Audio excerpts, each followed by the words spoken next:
Good evening, ladies and gentlemen. Welcome along to the famous Motor City, and with that, the treacherous Detroit street circuit. Surrounded by concrete walls, our drivers tonight are ready to take on one of the toughest street circuits in American motorsport. He's waiting very late to go here, and he puts the floor down. He pedaled to the metal. We are green flag racing, and it seems to be a fantastic start, Seb.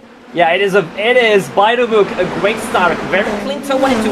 It's very tricky situation in that turn 1 and 2 when you have a lot of cars in the same position. Oh, that's a sneaky move around the outside of the hairpin, but Jack, that doesn't work here. And there we go. Very close. That's why it doesn't work. You could see there Ridgway kissing the barriers. He definitely wants to stay out of trouble as much as he can.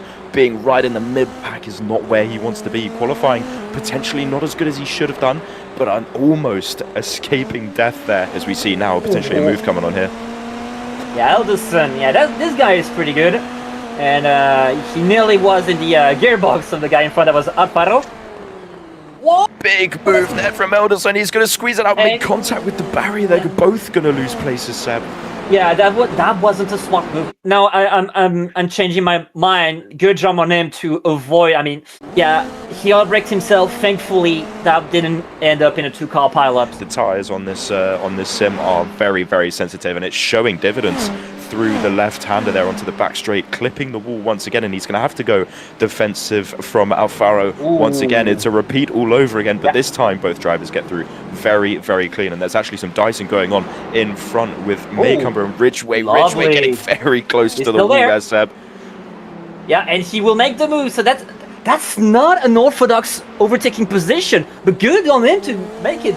Made the exit kind of awkward. Oh, some action for Astelier. Yeah, you'll see Astelier getting through on Wixler. I believe that is behind him. Wixler we covered in the Indy road course race and had a fairly interesting and had a lot of screen time there, and picking up another battle of his unfolding just then. But we look back towards Robert Ridgway, Maycomber and Alderson, who are fighting tooth and nail really here. Toby Deck has found himself dropping down to 5th place. Something must have happened in turn 7. That turn is brutal.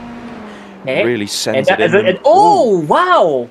I think too much on the curb here, Jack. I think that's a perfect example, Seb, of how uneven and how low grip some parts of this track really is. I mean, you can see there, you're almost a sitting duck when the rear of the car's swaddling all over the place. Alderson, what a challenge. He nearly had it there. He's super quick through 1 and 2, but I just don't think the gap's going to be there.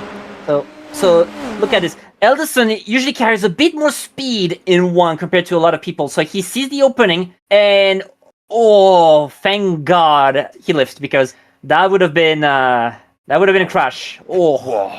Yeah, I think that must have definitely spooked him, the fact that he nearly took himself and another car out of the race, that it's just getting back into that rhythm. Toby Dick is around number 2. Oh, Toby, no. Same corner. We're coming to... hit the wall a bit.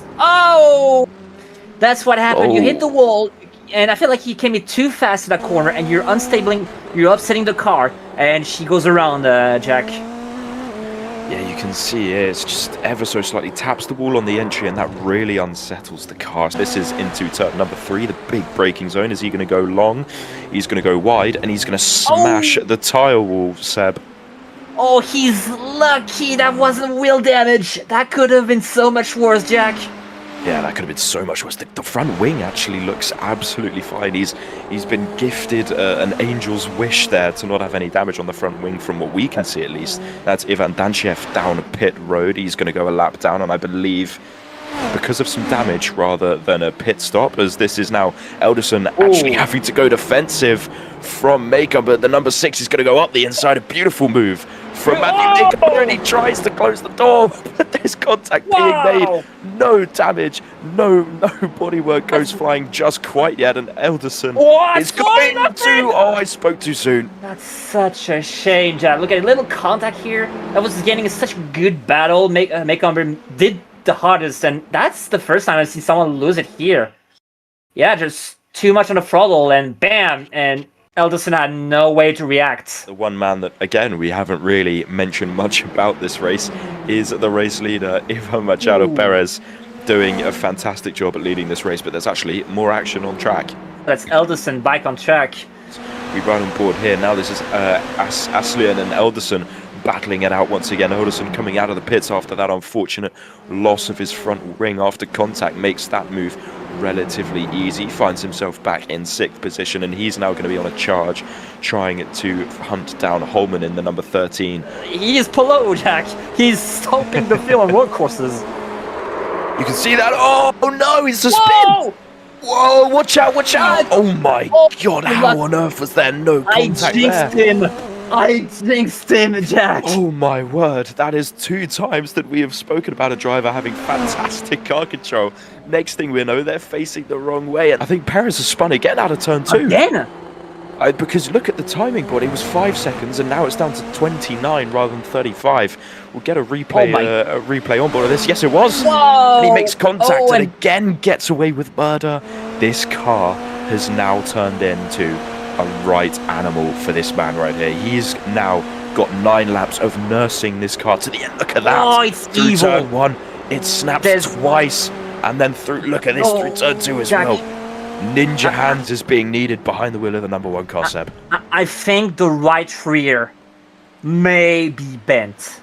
You know, we wouldn't really be able to tell that without the fantastic camera angles. Oh, hello. Whoa.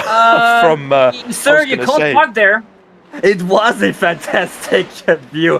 Oh, that's evil. Oh, man, my countryman. It's trigger happiness. That's the thing we've been seeing quite a lot, actually, over the course of this later stages in the race. And slam the rear wing as well for good measure. And here comes the race leader. Oh, hello. Right, well, we've got a replay, so we'll have a look at this. This is on board with Ridgway of the incident that we are yet to see, and he turns into the second to last corner. Oh, he's takes an arm and a leg of curb, and that flies the car into the outside wall. Monumental impact for that number 2. You saw. I was looking at the wheel, Jack. He was still in 3rd gear, taking that corner. He was coming in too fast. Regardless, though, it has been a day of many spins and a day of many different actions and consequences, but one man that has yet again managed to come through and pull through with a fantastic performance to take home yet another win.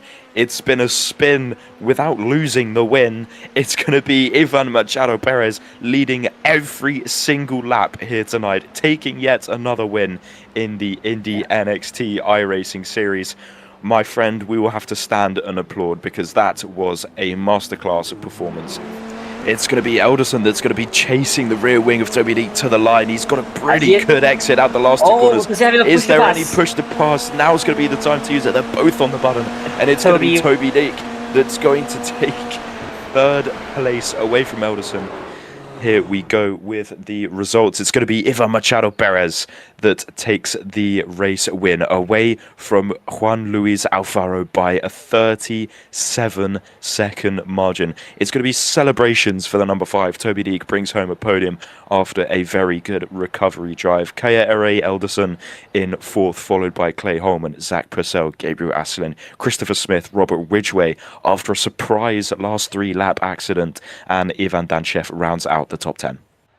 And and in 11th place, Kevin Wexler will come home with his number 12 car. 12th place will belong to Matthew Maycomber after that impressive crash with Kaya Elderson, and dead last and 13th, unlucky 13th for Alejandro Montiel Rodriguez. Those are your unofficial results for round 7 of the iRacing Indy NXT series.